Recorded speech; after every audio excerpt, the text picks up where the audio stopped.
Hello friends. आज हम पढ़ेंगे क्लास सिक्स की सोशल साइंस। कहते हैं कि जब हम कोई नया प्रयोग करते हैं तो या तो हम सफल होते हैं या बुरी तरह से असफल होते हैं। ठीक उसी तरह मेरा भी प्रयास है मैं ये समझ सकूं कि मैं कैसे आपको सबसे बेहतर ढंग से पढ़ा सकता हूं। पढ़ाने की टेक्निक को लेकर मेरे पास दो ऑप्शंस हैं। पहला तरीका है कि हम लोग किताब के साथ जाएं, बुक्स को वर्ड बाय वर्ड समझने की कोशिश करें, वो क्यों लिखा है, कैसे लिखा है और उसके रिगार्डिंग हम कैसे उसको आंसर करेंगे और हम एक अंडरस्टैंडिंग डेवलप करते हुए हम अपने बेटर या बेस्ट रिजल्ट्स कैसे दे पाएंगे। तो एक तरीका तो ये है जो हम फॉलो करना चाह रहे हैं। दूसरा तरीका ये है कि मैं आपको केवल कॉन्सेप्ट समझा दूं और उन कॉन्सेप्ट्स के हिसाब से आप अपने क्वेश्चन पेपर को सॉल्व कर लें। तो मेरा अभी अप्रोच ये है कि पहले हम बुक के साथ जाएंगे, बुक को समझेंगे, बुक के लिखे शब्दों के एक एक शब्द का अर्थ निकालेंगे और उसके बाद हम आगे बढ़ेंगे। क्योंकि हमारे पास एक साल का समय है और तकरीबन 20 चैप्टर है, तो समय हमारे पास पर्याप्त है। तो उसके अकॉर्डिंग हम आज शुरू करते हैं। ये क्लास सिक्स की सोशल साइंस की बुक है। इसका नाम है समाज का अध्ययन, भारत और उसके आगे। समाज से हम क्या समझते हैं पहले तो ये समझने की जरूरत है, क्योंकि इसमें लिखा है समाज का अध्ययन।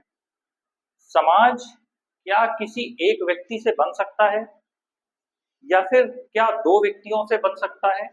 समाज की हमको जरूरत क्या है, समाज की हमसे अपेक्षा क्या है? इन सारे तथ्यों को जब हम खोल के समझना शुरू करेंगे तब हम समझ पाएंगे कि समाज क्या है। साधारण भाषा में कहें तो समाज एक ऐसी जगह है जो विभिन्न मनुष्यों के अंतर क्रियात्मक संबंधों पर निर्भर करती है। जैसे अगर एक व्यक्ति है, उसके मिलने से या मतलब दो व्यक्ति अगर रक्त संबंध से जुड़े हैं या नहीं भी जुड़े हैं, दो व्यक्तियों के मिलने से एक परिवार का निर्माण होता है और कई परिवार के मिलने से धीरे धीरे एक समूह या एक जाति का निर्माण होता है। धीरे धीरे कई जातियों से मिलकर एक समाज का निर्माण होता है और एक समाज के भीतर विभिन्न धर्म, जाति, पंथ, संप्रदाय के लोग आपस में रहते हैं। उसमें लिंग भी एक आधार है। इस पुस्तक में भारत और उसके संदर्भ में बात की गई है। तो क्या समाज केवल भारत के अंदर ही है? ऐसा नहीं है। वैश्विक स्तर पर हो चाहे भारत के स्तर पर हो, दोनों ही जगह समाज की समरूप भूमिका है। लेकिन इसे वर्तमान में हम इस क्लास में केवल भारत के संदर्भ में पढ़ेंगे।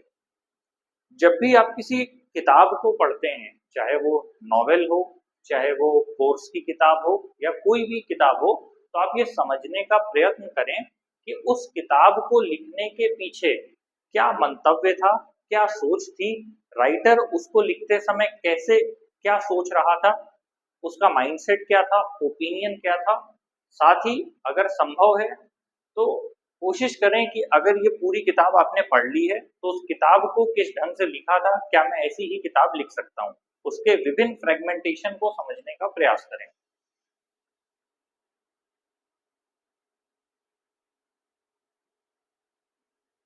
एनसीईआरटी का फुल फॉर्म आप लोगों को पता ही होगा, national council of educational research and training. ये बताने का पर्पज ये था कि मैंने अभी कुछ दिन पहले ही एक बच्चे से पूछा कि एनसीईआरटी की बुक कौन सी है, तो उसे ये नहीं पता चला कि रेफरेंस बुक और एनसीईआरटी बुक में क्या डिफरेंस है। तो इतना तो एटलीस्ट अगर आप बुक पढ़ रहे हैं तो आपको पता होना चाहिए।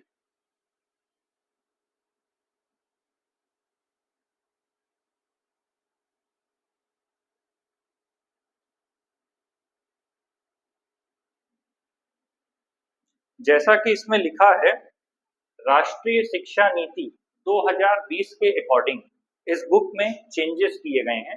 पहले ये बुक डिफरेंट पार्ट्स में डिवाइडेड थी, लेकिन क्लास सिक्स में इस बुक को केवल एक में ही पूरा कंप्लीट किया गया है और डिफरेंट सेगमेंट्स में डिवाइडेड किया गया है। राष्ट्रीय शिक्षा नीति के माध्यम से ये प्रयास किया गया है कि विद्यार्थियों को उन आवश्यक कौशलों को सिखाया जाए जो कि उनके जीवन में काम आएंगे। कहने का मतलब इस बुक को परिवर्तित करने का मुख्य मकसद यही था कि उन कौशल कौशल या कुशलता का विकास हो जो व्यक्ति को भविष्य में अपने जीवन में काम आएंगे। जैसे मुख्य रूप से इसमें चर्चा किया है विश्लेषणात्मक। किसी भी चीज को आप किस ढंग से एनालाइज करते हैं।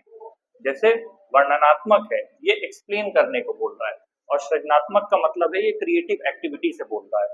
इसके कहने का मतलब ये है कि इस पुस्तक को पढ़ने के माध्यम से आप ये समझ पाएं कि किसी चीज का विभिन्न बिंदुओं से या डिफरेंट एस्पेक्ट से कैसे उसे हम एनालाइज कर सकते हैं। एनालाइज करने के बाद हम उसको एक्सप्लेन कर सकते हैं, और एक्सप्लेन करने के बाद हम उसको क्रिएटिव वे में उसका कुछ आउटपुट बता सकते हैं।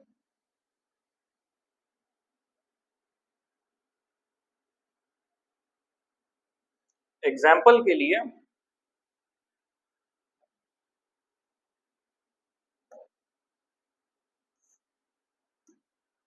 अगर कहा जाए एक कार है, तो जब इस कार का एक्सप्लेनेशन हमें देना होगा तो इसका जो एनालिटिकल पॉइंट ऑफ व्यू होगा वो क्या होगा, इसका डेस्क्रिप्टिव पॉइंट ऑफ व्यू क्या होगा, और इसका क्रिएटिव पॉइंट ऑफ व्यू क्या होगा। तो कहने का मतलब है कि अगर आप कार के संदर्भ में समझने का प्रयास कर रहे हैं तो आप समझेंगे कि उसे किस कंपनी ने बनाया, उसका ऑपरेशन कैसे हो सकता है, मतलब ऑपरेटिव लेवल पे उसको आप यूटिलाइज कैसे करते हैं, उसका इंजन कैसा है, उसकी वैरायटी क्या है। जब आप सारी चीजों को एक एक करके समझने का प्रयास करेंगे तो वो अप्रोच आपका एनालिटिकल अप्रोच होगा। और जब आप उसके बारे में एक एक डिटेल को लिखना शुरू करेंगे वो आपका डिस्क्रिप्टिव एस्पेक्ट होगा। और उसके साथ जब आप ये देखना शुरू करेंगे कि भविष्य में मार्केट में किस तरह के परिवर्तन की उम्मीद है तो वो आपका क्रिएटिव एस्पेक्ट होगा।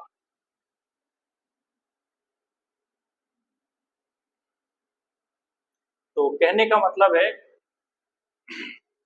इस पुस्तक के माध्यम से एनईपी में जो बदलाव किए गए हैं उसका मेन पर्पस केवल यही है कि किसी भी व्यक्ति के चहुमुखी विकास पर ध्यान दिया जा सके।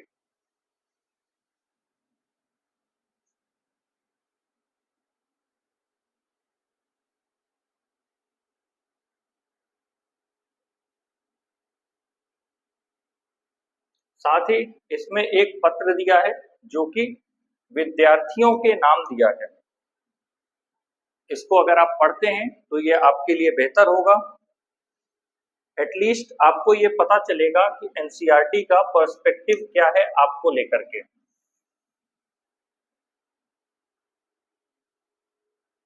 उनका मतलब एनसीईआरटी का मानना है कि अगर कोई व्यक्ति कक्षा 6 में जा रहा है तो एटलीस्ट उसके पास एक बेसिक लेवल का नॉलेज हो जो अपने आसपास की चीजों से आपने गैदर किया हो।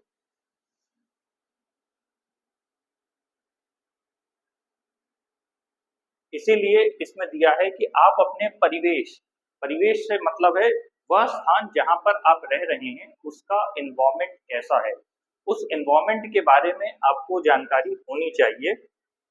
साथ ही दिया है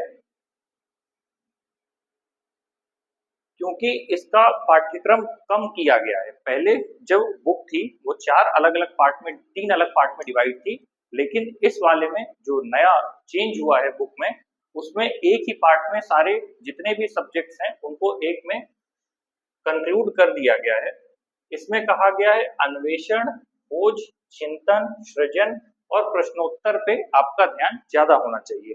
कहने का मतलब किताब को सिर्फ रटे रटाए एस्पेक्ट में पढ़ने से बेहतर है कि आप उसमें कुछ नई चीजों को ऐड ऑन करें।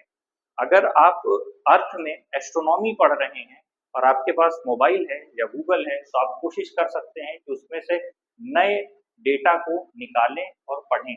इससे आपकी एक्सप्लोरेशन पावर धीरे धीरे विकसित होगी।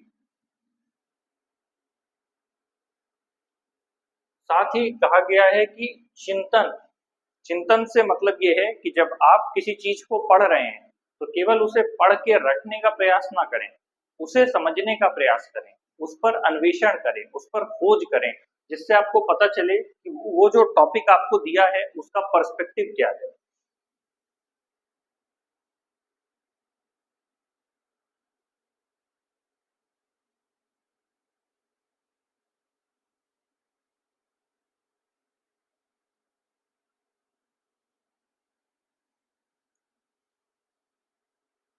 साथ ही इसमें अलग अलग फैक्ट्स दिए गए हैं, जैसे रवीन्द्रनाथ टैगोर का एक कोटेशन दिया है इसमें, हे ईश्वर, मेरी यह प्रार्थना स्वीकार करें कि मैं अनेकता में एकता के स्पर्श का आनंद कभी न गंवा सकूं। ये रवीन्द्रनाथ टैगोर ने लिखा है। क्या आप इसका मतलब बता सकता है कोई मुझे? वो लिखते हैं कि मैं ये प्रार्थना स्वीकार करने के लिए, मतलब ईश्वर से अपनी प्रार्थना को स्वीकार करने के लिए कह रहे हैं कि मैं अनेकता में एकता का स्पर्श का आनंद कभी भी गंवा ना सकूं। अनेकता में एकता से क्या मतलब है? अनेकता का मतलब है वो धर्म के संदर्भ में हो सकता है, भाषा के संदर्भ में हो सकता है, जाति के संदर्भ में होता है, अलग अलग संदर्भों में अनेकता की बात की जाती है। लेकिन उनका मानना है कि इन सभी अनेकता के होते हुए भी जब हम एकता से रह पाते हैं, तभी हमें जीवन का असली आनंद प्राप्त हो सकता है। उदाहरण के लिए, आप किसी अच्छे स्कूल में पढ़ रहे हैं, उस स्कूल में पढ़ने के दौरान कोई ऐसा बच्चा भी होगा जो गरीब घर से आएगा, कोई ऐसा भी बच्चा होगा जो किसी दूसरे धर्म का होगा, कोई ऐसा बच्चा होगा जो किसी दूसरी जाति का होगा, कोई बच्चा हो सकता है ऐसा हो जो दिव्यांग हो। कहने का मतलब ये है कि हर व्यक्ति में, आपके आसपास या हर परिस्थिति में अनेकता की उपस्थिति है, और कोशिश करिए कि उस अनेकता के रहते हुए भी जब आप एकता बनाए रखते हैं, तभी आपको जीवन का असली आनंद प्राप्त होता है। तो इसीलिए रवीन्द्रनाथ टैगोर ये संदेश देना चाहते हैं कि बच्चे उसके माध्यम से अनेकता में एकता को समझ सकें। ठीक उसी तरह श्री अरविंद लिखते हैं, विविधता में एकता का सिद्धांत सदैव से भारत के लिए स्वाभाविक रहा है और यह उसकी प्रकृति एवं अस्तित्व के लिए आवश्यक है।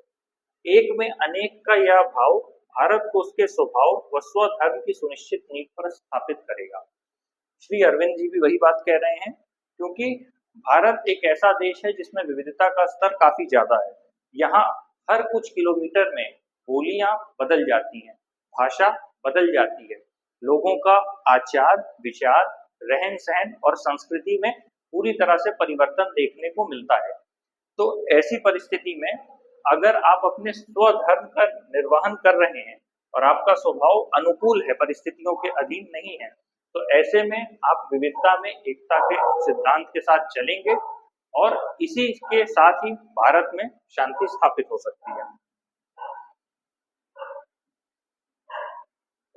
यहाँ पर कुछ डेफिनेशंस दी गई हैं। जीवाश्म क्या है? जीवाश्म मुख्य तौर पर वो पेड़ पौधे या जीव जंतु होते हैं जो लंबे समय में आपके पृथ्वी के निचले हिस्से में दब जाते हैं और कालांतर में जब धीरे धीरे वो सड़ जाते हैं तो वो फॉसिल फ्यूल में कन्वर्ट हो जाते हैं, उसे ही जीवाश्म कहा गया है। इसलिए लिखा है, जीव जंतुओं के पद चिन्हों या पौधों के अवशेष चिन्ह जो कि मृदा अथवा शिलाओं की परतों के बीच संरक्षित पाए जाते हैं। अवशेष क्यों लिखा है? क्योंकि एक उम्र के बाद जैसे कोई जीव जंतु मर गया या पेड़ है उसकी उम्र खत्म हो गई, उसके बाद जो उसके अवशेष बचते हैं वो अवशेष पृथ्वी में या जमीन में आपके या मिट्टी में या शिलाओं के नीचे जो पर्वत है, पठार है, उसके नीचे चले जाते हैं। तो उसके नीचे संरक्षित होने के बाद जो वो कन्वर्ट हो जाते हैं उसे हम जीवाश्म कहते हैं। यहाँ पर भी लिखा है, और जीवाश्म का जो अध्ययन करता है उसे हम जीवाश्म विज्ञानी कहते हैं। जीवाश्म लिखा है कि करोड़ों वर्ष पूर्व के पेड़ों, पशुओं एवं मानवों के अवशेषों का जो भी व्यक्ति अध्ययन करता है उसे जीवाश्म विज्ञानी कहा जाता है। भूविज्ञानी कौन है? जो पृथ्वी के भौतिक स्वरूपों जैसे नदी, पेड़, पर्वत, मैदान, मतलब जो भी पृथ्वी का ऊपरी हिस्से का जो भौतिक स्वरूप है उसका अध्ययन करता है तो उसको हम भूविज्ञानी कहते हैं। यहाँ डेफिनेशन दी है, पृथ्वी के भौतिक स्वरूपों जैसे मृदा, पत्थरों, पहाड़ियों, पर्वतों, नदियों, महासागरों एवं पृथ्वी के अन्य हिस्सों का अध्ययन करता है। ठीक उसी तरह मानव विज्ञानी दिया है, जो मानव समाज, जैसे कि लेक्चर में शुरुआत में मैंने समाज का आपको उदाहरण दिया था, तो ठीक उसी तरह किसी भी मानव समाज का और समाज के भीतर रहते हुए मनुष्यों की संस्कृति का जो अध्ययन करता है उसको मानव विज्ञानी कहा जाता है। ठीक इसके नीचे एक और डेफिनेशन है, ये है पुरातत्व विज्ञानी की। पुरातत्व से मतलब ये है कि जब भी कोई सभ्यता या संस्कृति विकसित होती है और कालांतर में जब वो लुप्त हो जाती है तो उसके जो अवशेष रह जाते हैं उनका अध्ययन करने वाले लोगों को पुरातत्व विज्ञानी कहा जाता है। यहाँ डेफिनेशन दी है, मानव, पौधों एवं पशुओं द्वारा अपने पीछे छोड़े गए अवशेषों जैसे उपकरण, घड़े, पात्र, मनके, मूर्तियां, खिलौने, हड्डियां, पशुओं और मानवों के दांत, जले हुए अनाज, घरों एवं ईंटों के हिस्से एवं अन्य वस्तुओं के उत्खनन करके अतीत का अध्ययन करते हैं। जैसा कि मैंने पहले भी बताया कि अगर कोई संस्कृति है, विकसित होती है और एक समाज का निर्माण होता है, उसमें लोग रहते हैं, तो अपनी दैनिक आवश्यकताओं की पूर्ति के लिए वो विभिन्न प्रकार की वस्तुओं का उपयोग करते हैं या उपकरण का उपयोग करते हैं। जैसे किसी व्यक्ति को खाना पकाना है तो खाना पकाने के लिए वो पात्र का प्रयोग करेगा, मटके का प्रयोग करेगा, अलग अलग बर्तन का प्रयोग करेगा। अगर उसे खाने को अपने घर तक लाना है, या वो खेती करे या वो पशुपालन करे या वो पशुओं को मारे, तो उसके लिए उसे हथियार की जरूरत होगी। उसके लिए जिन भी उपकरणों की आवश्यकता होगी वो संस्कृति लुप्त होने के बाद मिट्टी के नीचे दबे पाए जाते हैं। ऐसी संस्कृति में हड़प्पा सभ्यता है, मेसोपोटामिया है, माया है, इंका है, एस्टेक है, ऐसी बहुत सी सभ्यताएं हैं जिनका कालांतर में अध्ययन किया गया।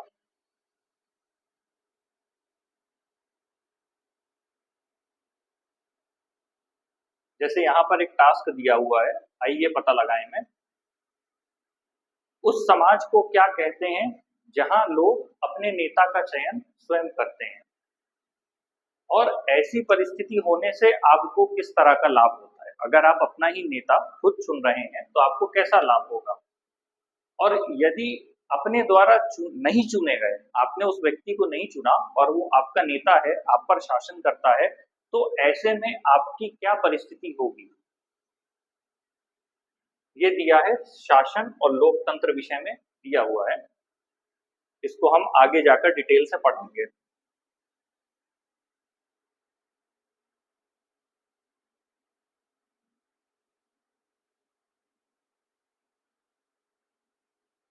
यहाँ दिया है कि हमारे अनेक जो संस्थान हैं उनके जो आदर्श वाक्य हैं वो हमने इतिहास से ही लिए हैं।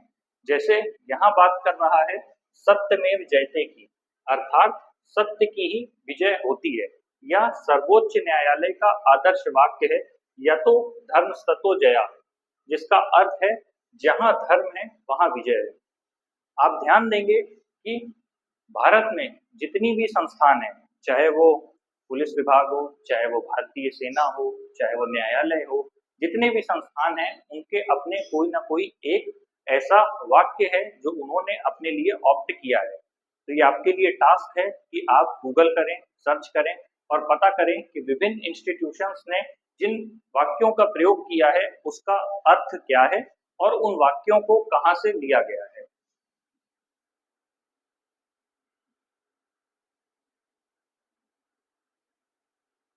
यहाँ पर बताया है कि परिवार क्या है। परिवार को मानव समाज का आधार बताया है।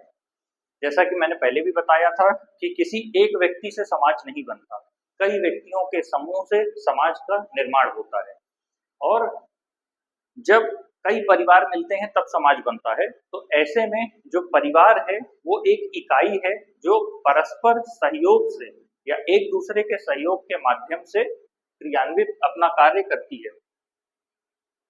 ठीक वही चीज यहाँ भी लिखा है कि आदर्श रूप में परिवार के सदस्य अपने कर्तव्यों और कार्यों में एक दूसरे का सहयोग प्रदान करते हैं। ठीक वैसे जैसे आपके घर में आपकी मम्मी है वो आपको खाना बना के देती होंगी, या आपके पापा हैं वो आपके घर के लिए पैसा कमा के ला के देते होंगे। तो जब एक व्यक्ति ने पैसा कमाया, उस पैसे से आपके घर में खाना आया, आपको खाना बना के दिया गया, तब आप अपना पेट भर खाने में सक्षम हैं। अगर ये आपसी सहयोग नहीं होगा तो क्या ऐसे में परिवार चल पाएगा? नहीं चल पाएगा। इसीलिए दिया है कि परिवार मानव समाज का आधार है और सभी सदस्य अपने कर्तव्यों और कार्यों को पूरा करते हैं और एक दूसरे का सहयोग करते हैं। इसके आगे दिया है, समुदाय अपेक्षाकृत बड़ी इकाई है। इसमें लोग एक दूसरे का सहयोग तो करते हैं, लेकिन क्या आपने कभी ऐसा परिवार देखा है जिसमें आपस में दो लोगों में मनमुटाव हो और आपसी सहयोग ना हो? ऐसी परिस्थिति में क्या होगा? अगर परिवार में सहयोग नहीं होगा तो परिवार विखंडित हो जाएगा। ठीक उसी तरह समुदाय एक बड़ी इकाई है, एक लार्जर कम्युनिटी है, लेकिन अगर यहाँ पर लोग एक दूसरे से कोऑपरेट नहीं करेंगे तो ये इकाई भी बिखर जाएगी। उदाहरण के लिए, जब आप अपने घर से बाहर निकलते हैं, रोड पर निकलते हैं, तो आपको दिखता होगा कि ट्रैफिक वाले अंकल रास्ते में खड़े हैं। वो समाज की ही एक प्रशासनिक इकाई का हिस्सा है। आप घर से कहीं भी बाहर जा रहे हैं तो विभिन्न लोगों से आपके बातों का, आचारों का, विचारों का, आपकी संस्कृति का आदान प्रदान होता है और इस आदान प्रदान में अगर सहयोग की भावना नहीं होगी तो अपने आप विखंडन की स्थिति होगी या सामाजिक बहिष्कार की स्थिति हो जाएगी। इसीलिए कहा जाता है कि समुदाय एक दूसरे पर निर्भर करते हैं।